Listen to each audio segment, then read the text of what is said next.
Hey guys, today we're going to be talking about the best Angry Birds game, that being Angry Birds Epic, released in 2014. I'm trolling. I do love Angry Birds Epic, but there are a few games that are just better than it. And the one we're going to be talking about today may be my favorite Angry Birds game at the moment. And for the majority of my life, I wasn't really a huge fan of this one. Sure, there are objectively better games like Space and the Star Wars games, but I don't know, I just think this one's just kind of neat. And it's definitely the best out of the original three, like way better than Classic and way better than Seasons, no competition. And you already know what we're talking about by the thumbnail and title, it's obviously Angry Birds Rio. So Angry Birds Rio is a game released on March 22nd, 2011. It initially launched with 2 episodes, those being Smuggler's Den and Jungle Escape, and had 5 birds: Red, the Blues, Chuck, Matilda, and Blue and Joel chained. I mean, you know the Angry Birds powers. Red has his usual battle cry, Blue split into 3, Chuck speeds up when the screen's tapped, and Matilda shoots an egg bomb out of her ass. You know, like groundbreaking stuff that's never been in an Angry Birds game before. But I mean, there is something different about these birds, at least compared to the ones in the games beforehand. This was the first game that they used their chrome designs. Why are they called chrome designs if this is the first game they appeared in? Well, Angry Birds Chrome was the first game to contain these designs for every character apart from these 4. Blue and Joel's power is when launched, tapping the screen will make Joel fly around, with Blue falling behind her, because he obviously can't fly, in case you haven't seen the movie. Oh yeah, that's right, I forgot to mention that this is a tie and collab game with the 2011 Blue Sky Studios, RIP, and 20th Century Fox movie, Rio. So the story of the game, which we'll talk about in a little bit, loosely adapts the movie. In Smuggler's Den, instead of killing green pigs like the other Angry Birds games, you are tasked with freeing caged birds, and in Jungle Escape, you are tasked with killing the marmosets. Jungle Escape is notable for having a boss battle with the film's main antagonist, Nigel, in its final level. The game got multiple updates throughout 2011. May 13th, 2011, which coincidentally, 5 years later, that'd be the exact day the Angry Birds movie would release in the UK, it's kind of funny. But that update would add beach volley. It introduced Bomb to the game, with his power obviously being that he explodes when the screen is tapped. What else were you expecting? You're also back to killing marmosets in this level, too. And the final level is notable for having Louise, the bulldog from the movie, helping out kill the marmosets. June 8th, 2011 would add Carnival Uppyval. This episode would introduce Blue on his own, separate from Joel. Since he can't fly, his power is he flaps his wings around and destroying structures. This can be activated when you tap the screen or after he hits something. In this episode, you are back to killing marmosets. And the final level is a boss battle with Moro, who's the head marmoset, in case you haven't seen the movie. August 1st would be when the Golden Beach Ball episode would be added. This is a special episode, as to unlock it, you have to go into level 6-13 of the premium version, or 3-3 for the free version, and find the Golden Beach Ball. Then the episode is unlocked. The DVD and Blu-ray version of the Rio movie also came with a code you could input to the PC version of Angry Birds Rio to unlock the episode that way. Though on July 25th, 2013, the episode would just become a normal episode and you wouldn't need to find the Golden Beach Ball or use any codes. Back to the 2011 updates though. Airfield Chase would be released on August 18th, 2011. This episode added Terrence. He doesn't have a power because he's so big and fat, he just destroys everything in the levels. In this episode, you are back to freeing caged birds. The final level in this episode is my favorite Angry Birds level ever out of any Angry Birds game. You are chasing the plane on the Smuggler's Carnival float, and you must free the caged birds and get onto the plane in the process. It's so cool. October 28th would be when Mighty Eagle would be added to the game, as an optional in-app purchase for 99 cents. His power was the same as the usual, you know, you have the sardines, and then you launch it, and then he comes in, destroys the structures, and kills all the marmosets or frees all the birds, you know, standard stuff. November 22nd would be when the final main episode of Rio 1 would release. It was Smuggler's Plane. In these levels, you are back to freeing caged birds, and in this episode, it also introduces Hal and Bubbles to the game. Hal's power is obviously when you tap the screen, comes back like a boomerang. Bubbles' power is he inflates when either the screen is tapped or a few seconds after he hits something. This may be the final level of the Rio 1 portion, but there were still more updates. December 18th, 2012 would be when the game received power-ups. There were 4 of them. The first one was Super Seeds, which made the bird and the slingshot grow bigger. Later, this was changed to Power Potion. The second power-up, which was added, was called the Sling Scope, which made it so you can see exactly where your bird will land. And the final 2 were exclusive to Angry Birds Rio at this time at least. First being TNT Drop, which would drop TNT in random parts of the level. And the final power-up was Samba Burst. This was Red with a Samba fruit hat, and he'd shake structures around for a few seconds and help destroy them, as well as help kill marmosets and free caged birds. A bonus episode was added to Rio 1 section on March 13th, 2013, that being Market Mayhem. I think it's funny how the game got no new episode throughout 2012, and then boom, right at the end of 2012, new power-ups, and then beginning of 2013, new episode. Like, it's quite funny. This episode is placed after Smuggler's Plane, though. That makes no sense because in the Rio movie, this scene takes place before they meet Louise, meaning this would have to take place before Beach Volley.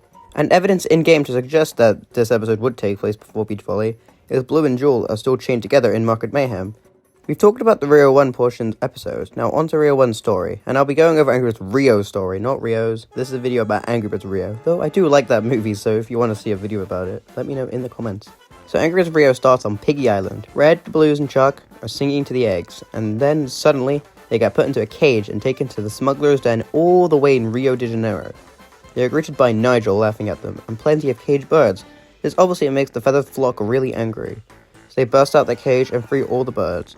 When they free two blue Spix macaws, Blue and Jewel, they find out Blue can't fly, so the five of them escape to the jungle, and Nigel sends his marmosets after them. Once they escape, Nigel catches up to them, and he gets defeated. Blue and Jewel want the chain off. They meet Raphael, the best character in Rio, and he takes them to Louise the Bulldog on the beach, who breaks the chain off. Jewel can now fly freely, but she gets captured by Nigel. So Red, the Blues, Chuck, and Blue chase after them into the busy street of Carnival, where they see Moro, the head marmoset, and they must defeat him. Once he's defeated, Blue gets captured by Nigel, and he gets put into the smuggler's Carnival float. The Angry Birds see this and are worried, so they chase after the float to the airport. When they see the smuggler's plane taking off, they get into the Carnival float and chase after the plane. Luckily, they get aboard and manage to free all the birds, including Blue and Jewel, defeat Nigel, and take the plane home to Piggy Island. Just in time, too, as Four-Man Pig and a Minion Pig were about to take the eggs. I think the story's pretty alright. They didn't need to include it, because they could have just had all the episodes just play out with no cutscenes like they do in Rio 2. But no, it's there, and I really appreciate that. The cutscene music slaps, and it's really nice to see these cutscenes, because it sees more artwork with the classic designs, and there's not really a whole lot of that, like, of them telling the story with them, so I appreciate whenever that's done. One thing I hate, though, is Blue gets captured at the end of Carnival Uppival, but he's playable in Airfield Chase, and he couldn't have been freed between these events because he's shown still being captured in the end cutscene of Airfield Chase, so that makes no sense. I also wish there were more Rio characters playable. Blue and Jewel chained, and Blue are the only two. Raphael is in a cutscene, and Louise is in a level, but that's really it. Neither of them are playable. And Nico and Pedro don't even make any appearances, even though they had merch and plushies of them. Raphael and Louise were in the game, but they didn't even get plushies. But yeah, that's like the one criticism I have of the Rio 1 portion. Great game, doesn't overstay its welcome, does what it sets out to do, promote a 2011 children's movie. Other things they did to promote this game was make some videos on YouTube. One of these was a cinematic trailer, which was just an animated version of the opening cutscene, with the combo designs of My Beloved. They also got Nigel's song Pretty Bird, and made an Angry Birds version. And by that I mean it's the same scene from the film, just the caged birds are replaced with Angry Birds. It'd be the exact same scene otherwise, with Nigel, Blue, and Jewel doing the exact same things that they do in the scene. And the words of the song are the exact same, with one exception. The movie version ends with Nigel saying, "I will make you ugly too," but in the Angry Birds version he says, "I will make you an Angry Bird too." But we're not done yet, as in 2014, there'd be a sequel to Rio, being called What Else Would You Expect Than Rio 2? And of course, because Angry Birds Rio was such a huge success, probably more successful than the actual Rio movie, they wanted to make more updates for it to include Rio 2 levels. December 18th, 2013 would be when a new episode would launch. This would be called Rocket Rumble, and feature two new birds. One was Stella, who had the obvious power of bubbling marmosets caged birds and objects when the screen is tapped, or when she hit something. And the other new bird could only be found in Rocket Rumble's bonus levels. He was called Rocket Bird. He was basically just Chuck strapped to a rocket, and he would move around differently, and like when you tap the screen, it would like explode and stuff. February 20th, 2014 would be when the second Rio 2 level was added. This was High Dive, and it actually brought in a lot of changes. The first change was to the menu. It changed from red and blue looking over the city of Rio to red and blue looking over the Amazon. The music was also changed. Originally, from 2011 to 2014, it was Ari Pulkkinen's Angry Birds Rio Samba theme, but in this update it was changed to a song sang by the Barbachukis, which are the people that sang Beautiful Creatures in Rio 2.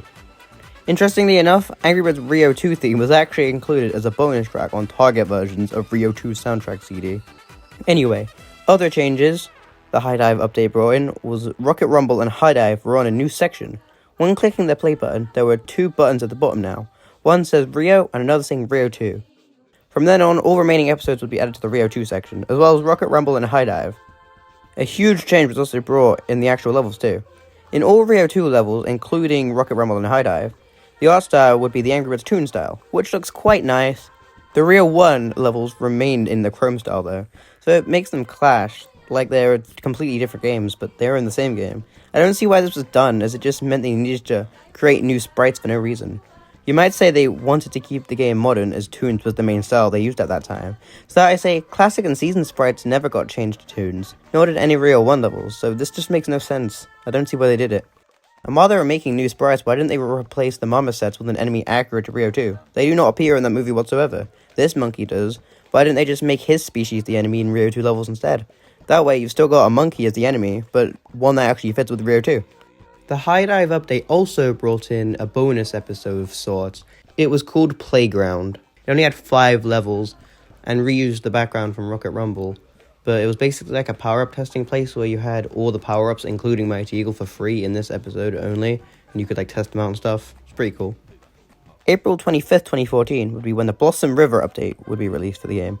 The only notable thing is that this level features a boss battle with Nigel in its last level, but it's different to the other two featured in Rio 1. In this one, he can't fly because obviously at the end of both Angry Birds Rio and Rio, he gets damaged by the plane, meaning he can't fly anymore.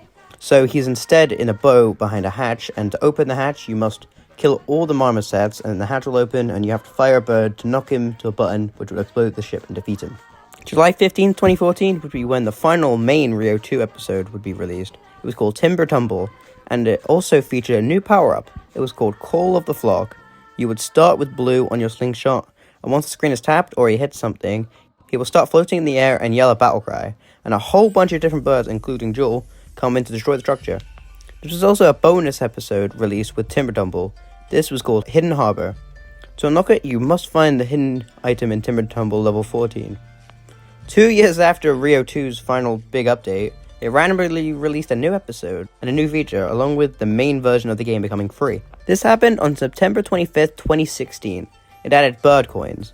This is a currency you could use to buy more power-ups, or you could spend real money to unlock the bird coins. A new episode was also added called Treasure Hunt. This would be different to any other episode, as once you've completed a level, you have to wait a certain amount of time before playing the next. Or you could just speed up the time with bird coins.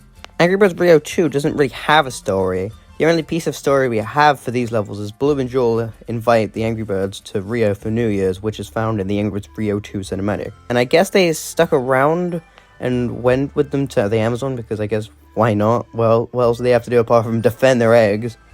Later in April 2019, Rovio would suddenly delist the game, along with all Angry Birds games released before Angry Birds Transformers. And in 2020, the servers for this game, along with the 2 Star Wars games, would go down, meaning you could still play the games, but just ads would no longer appear, and microtransactions would not be purchasable, meaning you can't buy Mighty Eagle in this game anymore, nor can you buy any bird coins, or watch any ads. This is not all I have to say, though, as in 2014, to promote Angry Birds Rio 2, there was a bunch of random pieces of merch that I hadn't really heard about until like 2 years ago. It was obviously made to tie in with Angry Birds Rio and Rio 2, but also I think the World Cup, I don't think it was licensed by FIFA World Cup or anything, but I mean, they have a huge football theme. I know football is obviously big in Brazil.